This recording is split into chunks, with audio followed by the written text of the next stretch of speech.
namin muli lahat po ng ating mga kababayan dito sa plaza na kung maaari ay magsiusap po muna tayo dahil meron po tayong gagawin na isang presentasyon. Maraming salamat. Kaya yung laptop ko, baka matapang. Ngayon naman ay mapapakinggan natin ang isang awitin na magmumula kay Rodney Chai Casas.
nagsasayaw. Turumba na turumba. Len, nakikita mo ba yung nagsasayaw?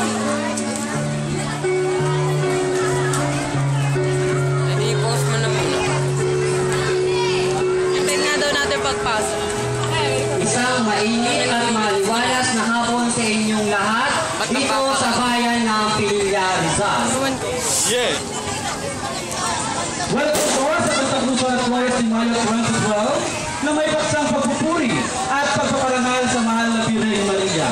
At bago po natin masaksihan ang mga tauhan ng Flores de Mayo 2012 ng Iglesia Pilipina Independiente, hayaan pong bigkasin namin ang kasaysayan ng Flores de Mayo at Santa Cruzan. History. Santa Cruzan, ang banal na krus, pinaghalong kasiyahan at pinagpalang pag-aalay ng mga bulaklak o Flores de Mayo, isang pisong parada. Inilaraos tuwing buwan ng Mayo bilang pagdalag sa banal na krus ni Jesucristo, isang makahulugang arugong kasaysayan ng pagpapakasakit at pagkamatay ni Cristo.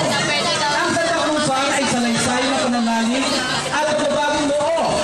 Ang kwento ng paghahanap ng banal na krus na isigawa ni Elena na ina ni Dakilang Constantino na emperador ng Roma, 300 taong ng makalipas at sa pagkabuhay ng pili ng Panginoong Kristo.